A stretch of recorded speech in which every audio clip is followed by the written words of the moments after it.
افسوس میں کہتا ہوں کاش یہ جھوٹی خبر ہوتی، کیونکہ جو ہم وہاں پر دیکھ رہے ہیں کہ یہ ایسا ہونے جا رہا ہے، کیونکہ پہلے بھی یہ فریم کر کے عوام کی مائنڈ میکنگ کر کے ایسے گیم کرتے آ رہے ہیں. ابھی کیا بائیڈن نے کیا کہا؟ Intelligence agencies are investigating any internal اور external links to the New Orleans attack. Number 1، انہوں نے کہا کہ جو انٹیلیجنس ایجنسیز ہیں وہ انویسٹیگیٹ کر رہی ہیں کہ انٹرنل اور جو ایکسٹرنل لنکس ہیں نیو اورلین جو حملے ہوئے اس کو لے کر، اور پھر ساتھ میں یہ بھی کہا گیا we will continue to pursue ISIS and terrorist groups wherever they are.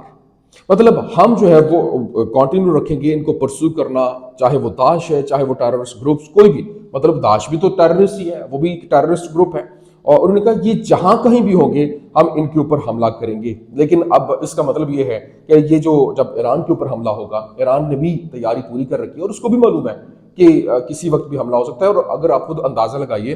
کہ اگر ایران اپنی پراکسیز کے تھرو تگنی کا ناچ نچا سکتا ہے تو جب اس کے اوپر حملہ ہوگا تو پھر کیا ہوگا. آپ چھوٹی سی اگزامپل لیں، جب ایران کے اوپر جو ہے وہ یلغار کرتے ہوئے انہوں نے حملہ کیا تھا، اسرائیل کو جو جس طرح سے اس نے جواب دیا تھا وہ کسی سے ڈکا چھپا نہیں ہے. وہ حملہ جو اس نے کیا تھا تقریباً 400-500 میزائلوں کے ساتھ،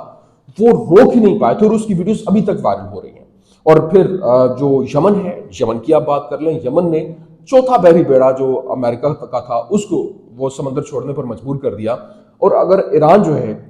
وہ بذات خود اس میں انوالو ہوتا ہے تو پھر یہ معاملہ کہاں جائے گا. اگر نیوکلیر فیسلٹیز کے اندر وہ حملہ کرتے ہیں تو وہ ایک زبردست قسم کا ری ایکشن دے گا، اور ایران کی جانب سے بھی اسی طرح سے حملے ہوں گے جس کے بعد معاملات کنٹرول سے باہر ہو جائیں گے. اور یہ پھر اس کی جانب سے جب حملے ہوں گے تو امریکہ جواز پیش کرے گا کہ دیکھیں ہمارے اوپر حملہ ہو گیا، اب ہم جوابی کارروائی کرنے کا حق رکھتے ہیں، تو وہ حملہ کر دیں گے. تو یہ ایک بہت خطرناک پہلو جو ہے وہ کھل کر سامنے آ رہے ہیں کہ کیسے پوری کی پوری پلاننگ جو ہے وہ یہ ترتیب دے رہے ہیں. اور یہاں پر یہ ایک خطرناک قسم کا کھیل جو ہے وہ رچایا جا رہا ہے، اور یہ پوری دنیا کو صرف اور صرف اپنے ایک کہہ لیں کہ جو ملٹری اڈا ہے مشرق وسطیٰ کے اندر، ایک میں باقی تو جو اس کے کئی ہیں 9 ملٹری اڈے ہیں، لیکن اس کی بجائے اس نے کہا کہ وہ ایک جس کے تھرو وہ پورے مڈل ایسٹ کو کنٹرول کرنا چاہتا ہے وہ ایک ہی ہے. اور وہ آپ کو بھی پتا ہے کہ جو اس وقت کوئی بھی بارڈر، کوئی بھی ایگریمنٹ، کوئی معاہدہ وہ بروئے کار نہیں لا رہا اور پھر حملے پہ حملہ کیے جا رہا ہے، چاہے وہ فلسطین ہو، چاہے وہ لبنان ہو، چاہے وہ شام ہو، چاہے وہ یمن ہو. تو اس کا مطلب صرف اور صرف اس کی جو ڈومیننس رکھنے کے لیے اب یہاں تک یہ بات پہنچ چکی ہے. تو اب دیکھنا یہ ہے کہ آگے کیا ہوتا ہے. میں نے کہا یہ میں آپ کے سامنے رکھتا ہوں. لیکن دوسری جانب جو اس وقت رات کو شام کی جانب سے ایک آپریشن کیا گیا، اور شامی فورسز جو ہیں وہ لبنانی بارڈر کے اوپر، جو بارڈر لگتی ہے لبنانی آرمی کے اوپر، وہ چڑھ دوڑی اور شدید جھڑپیں ہوئی وہاں پہ. لیکن یہ حیرانی کی بات یہ ہے کہ جب یہ معاملہ بنا ہے تو وہاں پر معاملات کو کنٹرول کرنے کے بجائے حیرانی ہے کہ جب اسرائیلی فورسز جو ہیں وہ انہیں 440 مربع کلومیٹر کے اوپر وہ اندر چلی گئی، وہاں پر انہوں نے اپنے بفر زونز قائم کر لیے. بجائے اس کے کہ آپ اس کے خلاف آپریشن کرتے، ان کے خلاف میدان میں جاتے، آپ لبنانی جو آرمی ہے اس کے اوپر چلے گئے. اور لبنانی آرمی وہاں پر آ کے کیوں کھڑی ہوئی ہے؟ وہاں پر وہ انہوں نے بتایا کہ وہ بارڈر لائن جو ہے اس کے اوپر صرف اس وجہ سے آئے کہ کہیں وہ جو اندر پینیٹریٹ کرتے جا رہے ہیں وہ کہیں ہماری بارڈر کے اوپر بھی نہ آ جائیں. تو حالانکہ لبنانی آرمی از نتھنگ، میں آپ کو بتاؤں کہ لبنانی آرمی کی کوئی حقیقت اس طرح سے نہیں ہے، وہ ایک ڈمی آرمی ہے. جبکہ جب بھی آپ دیکھیں کہ کوئی بھی لڑائی ہوتی ہے، کوئی بھی جھگڑا ہوتا ہے تو اس میں جو حزب اللہ ہے وہ لڑتی ہے. ابھی اس کے اوپر جو حملہ ہوا اس میں 4 لوگ جو ہے وہ زخمی بھی ہوئے، اور جھڑپیں آپ کی ہونی چاہیے تھی جو آپ کی زمین کے اوپر قبضہ کر رہے ہیں، بجائے اس کے آپ دوسری طرف گھومتے ہوئے آ گئے. آپ خبر دیکھیے. خبر جناب والا یہ ہے کہ operations department sends military reinforcement to control borders with Lebanon. جو بارڈر ہے لبنان کے ساتھ اس کو کنٹرول کرنے کے لیے انہوں نے اپنی ملٹری جو ہے وہ وہاں پر بھیجی ہے. پھر army personal fired warning shots into the air and the Syrian fired at them wounding one of them. مطلب ان کے اندر جب پہلے آرمی پرسنل جو لبنانی آرمی ہے اس کی جانب سے ہوائی فائرنگ کی گئی اور کہا گیا کہ آپ جو ہے وہ یہاں پر وارن کر رہے ہیں ہم آپ کو کہ آپ اس طرف موو نہ کریں، اور انہوں نے سیدھے فائر کر دی جس میں ایک شخص جو ہے وہ زخمی ہوا. پھر یہاں پر جو اسرائیلی میڈیا ہے وہ یہ بتا رہا ہے کہ اس وقت والا website on former navy commander major general Eliezer Chaney Marom said that we reached a bad agreement in Lebanon, the American pressured us. مطلب اب کہانی کے اندر ایک بار پھر سے ٹویسٹ آ رہا ہے کیونکہ ایران اور لبنان جس طرح سے ایکٹیو ہیں، اور لبنان دوبارہ سے میں نے آپ کو کہا تھا کہ جنگ کے اندر جاتے ہوئے ہمیں دکھائی دے رہے ہیں، تو اب یہاں پر جو سیناریو بن رہا ہے وہ کہہ رہے ہیں کہ ہم جو لبنان کے ساتھ اگریمنٹ کے اوپر پہنچے وہ ایک خطرناک معاہدہ تھا، وہ غلط معاہدہ تھا، ہمیں امریکہ نے پریشرائز کر کے ہم سے یہ معاہدہ کروایا، تو اب یقینی طور پر وہ معاہدہ جو ہے وہ بھی ٹوٹنے جا رہا ہے۔ ابھی جس طرح سے آپ دیکھیں کہ لبنانی ذرائع نے بتایا کہ لبنان کے جنوب میں واقع جو بنت جبیل میں جو اسرائیلی فورسز کی جانب سے گولیوں سے ایک لبنانی شخص کو زخمی کر دیا گیا، اور جو اسرائیلی فوج ہے اس نے ایمبولینسوں کو اس مقام تک پہنچنے سے بھی روک دیا۔ پھر یہاں بات نہیں رکتی ہے، دوسری جانب جو اس وقت بائیڈن ہے اس نے کانگریس کو اسرائیل کے لیے $8 بلین کے ہتھیاروں کی فروخت سے آگاہ کیا، اور محکمہ خارجہ نے کانگریس کو اسرائیل کے ساتھ $8 بلین کے مجوزہ ہتھیاروں کے معاہدے کے بارے میں غیر رسمی طور پر مطلع کیا، جس میں لڑاکا طیاروں اور حملہ آور جو ہیلی کاپٹرز ہیں ان کے ساتھ ساتھ جو توپ خانے ہیں اس کے گولے بھی شامل ہوں گے۔ تو یہ جو معاملات ہیں وہ تیزی کے ساتھ بدل رہے ہیں، اور ایک لبنان دوبارہ سے ان ایکشن آپ کو آتا دکھائی دے گا، اور حزب اللہ نے پہلے ہی وارن کیا، اور گزشتہ روز ان کے جو رکن پارلیمنٹ کی جانب سے جس طرح سے کہا گیا تھا کہ ہم ایک دن بھی اسپیئر نہیں کریں گے، اور جو ہی یہ جنگ بندی ختم ہوتی ہے اگلے دن اگر انہوں نے خلاف ورزی کی تو ہم دوبارہ جنگ کے اندر ہوں گے۔ پھر نہ صرف یہ بلکہ اب دیکھیے کہ جو اسرائیل ہے جس طرح سے وہ اپنی ڈومیننس جو ہے وہ دکھا رہا ہے، اور بھرپور طریقے سے وہ شام کے اندر، لبنان کے اندر، دیگر فلسطین کے اندر جہاں جہاں پر حملے ہو رہے ہیں، اب غزہ کو جو ہے وہ ایک منشیات سے بھرنے کی ایک مضمون سازش جو ہے وہ بھی سامنے آئی ہے، اور جو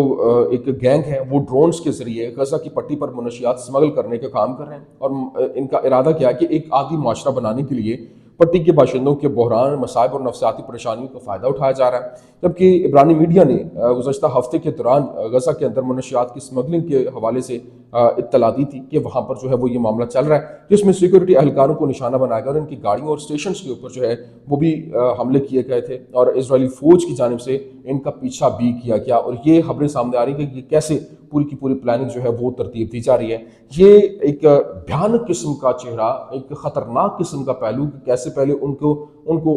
جو ہے وہ ان کی جانوں سے کھیلا جائے، پھر اس کے بعد جو بچ جائیں وہ غمزدہ ہوں، ان کے غموں کا استعمال کرتے ہوئے، ان لوگوں کو استعمال کرتے ہوئے ان کو منشیات کا عادی بنا دیا جائے تاکہ مکمل طور پر ان کو وائپ آؤٹ کیا جائے۔ یہ کچھ اہم ترین اپڈیٹس تھی، میں نے کہا میں آپ کے سامنے رکھ دوں۔ امید کرتے ہیں ویڈیو آپ کو پسند آئی ہوگی، پسند آنے کی صورت میں لائک کیجیے، شیئر کیجیے، اور ہمارے چینل کو سبسکرائب کرنا مت بھولیے گا۔ شکریہ۔